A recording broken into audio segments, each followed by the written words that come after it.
Assalamualaikum warahmatullahi wabarakatuh. Alhamdulillah wa syukurillah. Senang sekali berjumpa kembali dengan peserta didik kelas 10 MANUI Ibtidaul Falah. Ini adalah pembelajaran PPKN di semester genap BDR yang kedua. Kita akan melanjutkan pembelajaran bab 1. Hari ini kita akan membahas dua pokok bahasan, yaitu 1. Tantangan dalam menjaga keutuhan NKRI, 2. Peran serta warga negara dalam menjaga persatuan dan kesatuan bangsa. Sebelum belajar, mari kita awali dengan membaca doa. Semoga apa yang kita pelajari bermanfaat. Tak lupa saya selalu ingatkan untuk mematuhi protokol kesehatan dan menjaga kesehatan serta jaga diri baik-baik dimanapun kalian berada. Kita awali dengan pertanyaan. Apakah kemerdekaan Indonesia adalah hadiah dari penjajah? Jawabannya adalah tidak. Kemerdekaan Indonesia adalah hasil perjuangan yang berdarah-darah yang diupayakan para pendahulu bangsa, para pahlawan. Salah satunya adalah yang digambarkan dalam film berjudul Sultan Agung tahun 2018. Kita putarkan cuplikannya. Akaryo jagat, aku titahkan kalian untuk mukti utawa mati neng Sunda Kelapa.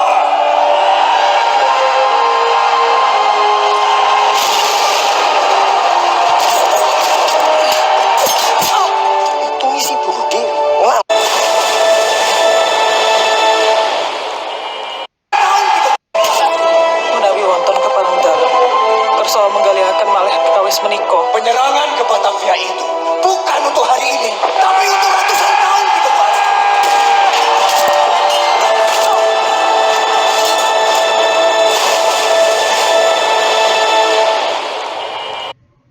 Itu adalah cuplikan dari film berjudul Sultan Agung yang mengisahkan Sultan Agung Hanyokrokusumo ratusan tahun lalu, raja dari Mataram yang menyerang Batavia atau Jakarta, menyerang para kolonial Belanda.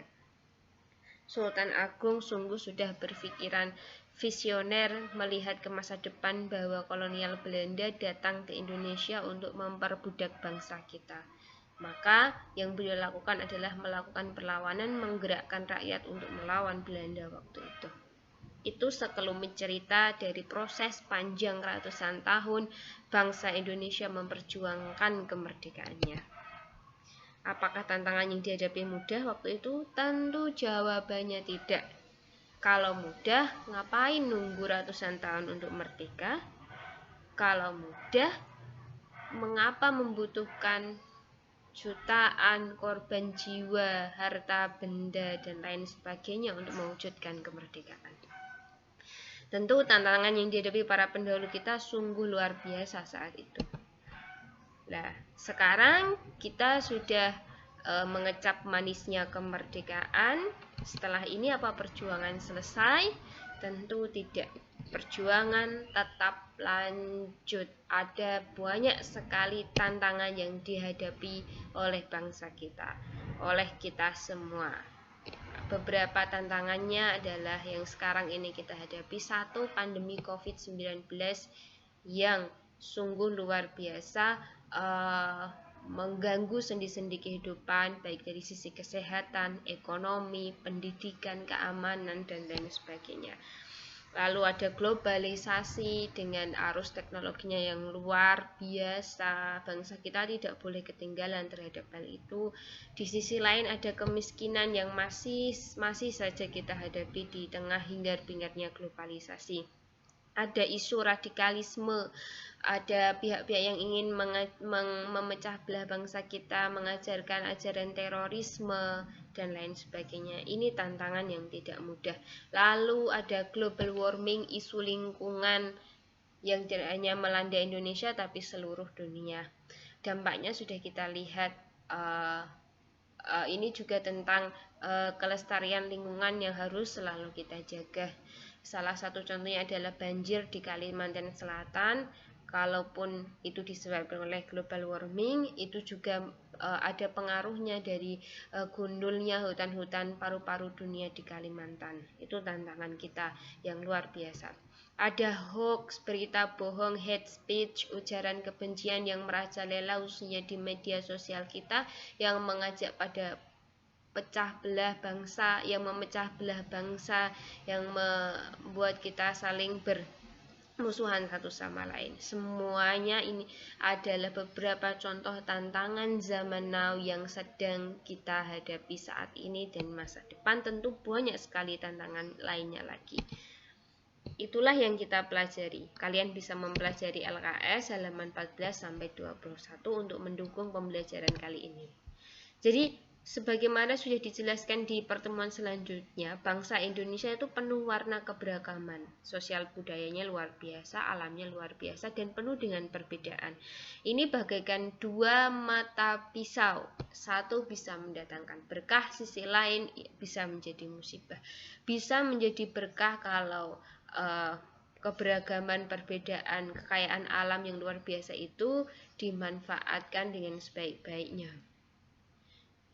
Bisa menjadi musibah kalau justru keberagaman perbedaan itu mendatangkan pecah belah, menyebabkan konflik yang akhirnya menyebabkan bangsa kita berdisintegrasi atau tidak bersatu. Nah, kondisi selanjutnya adalah kondisi global yang semuanya sedang berjuang menghadapi pandemi COVID. Pandemi COVID itu pun menambah tidak mudahnya kondisi saat ini. Kedua hal ini adalah potret tantangan besar yang tengah dihadapi bangsa Indonesia, bahwa bangsa Indonesia harus tetap bertahan dan berusaha menjaga keutuhan bangsanya, menyelamatkan rakyatnya, dan menyejahterakan rakyatnya. Dalam tataran kedaulatan NKRI, ada beberapa tantangan yang perlu menjadi catatan juga. Satu, pelanggaran wilayah. Pelanggaran wilayah ini erat kaitannya dengan gangguan keamanan di perbatasan. Bahwa pelanggaran wilayah tak jarang menjadi isu yang sangat sensitif antara Indonesia dengan negara tetangga, contoh saja Malaysia.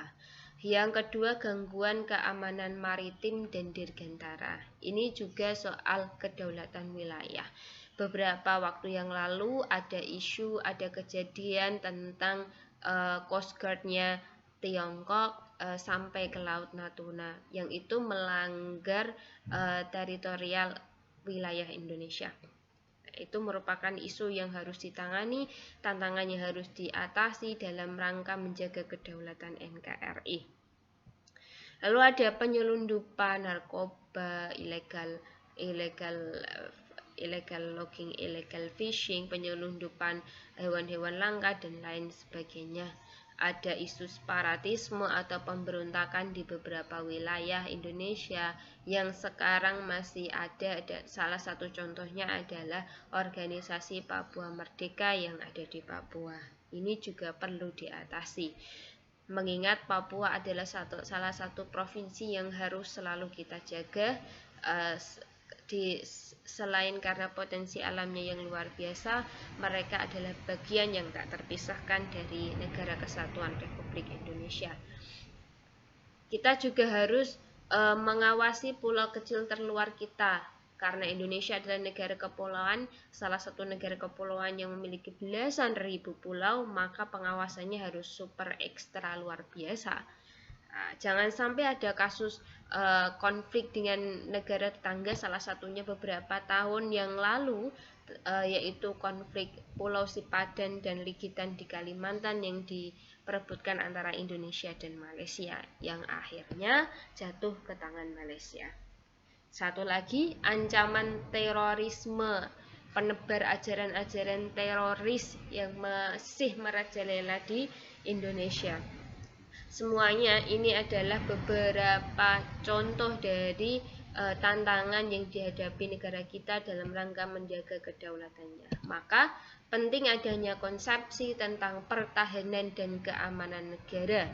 Lah, pemerintah dalam hal ini diurusi oleh Menteri Pertahanan yang merumuskan kebijakan pertahanan negara.